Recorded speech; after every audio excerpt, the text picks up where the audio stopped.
Количество образовательных, коррекционных и реабилитационных учреждений в Абхазии с годами увеличивается. Ведь о проблеме детского развития заговорили громче, а сознательные родители без устали занимаются тем, что обеспечат их детям улучшение состояния здоровья. Дети с особенностями развития нуждаются в особом внимании, и потому цель этого форума – привлечь внимание к работе с такими детьми.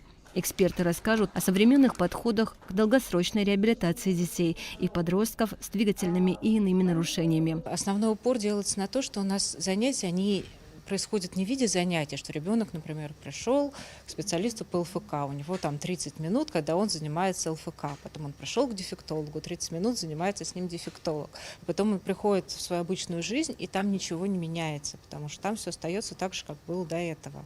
Вот. А эти изменения, они должны включаться сразу же в уход. Если ребенок семейный, то, соответственно, там очень много внимания уделяется тому, что обучаются родители. И это очень сильно влияет на развитие ребенка и на возможность использовать им те навыки, которые он приобретает на каких-то специализированных занятиях. Министр здравоохранения Эдуард Будба приветствовал участников форума. Он отметил, что подобные встречи специалистов необходимы и, несомненно, дадут положительные результаты. Время добрых дел не первый год проводим, и не только под эгидой Россотрудничества.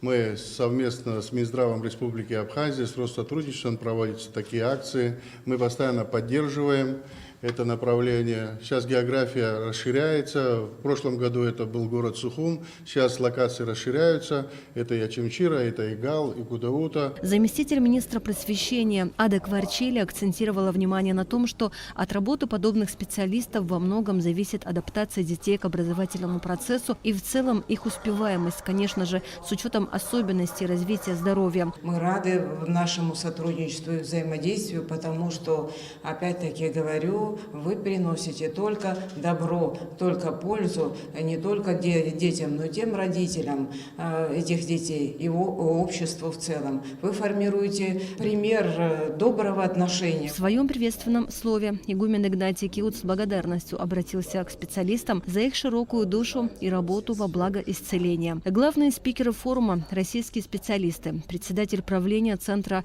лечебной педагогики, член Совета при правительстве России по вопросам попечительства в социальной сфере, ведущий логопед Анна Битова, эксперт Центра лечебной педагогики, эрготерапевт Ольга Бояршинова, а также невролог, врач высшей категории специализации детская неврология Татьяна Машина. Специалисты рассказали о методах семейно-централизованной программы реабилитации детей и подростков, подробно рассказали о развивающем уходе за детьми с тяжелыми и множественными нарушениями и расстройствами. Психолог и специалист по прикладному анализу поведения Анна Подолянка руководит собственным фондом и центром «Росток» в Сухуме, где работают с нормально развивающимися детками и с теми, кому диагностировали нарушение развития. Участники форума, они, кроме того, что ведут определенную работу в России, они еще регулярно издают в России те книги, например, помогают издавать книги по сенсорной интеграции, они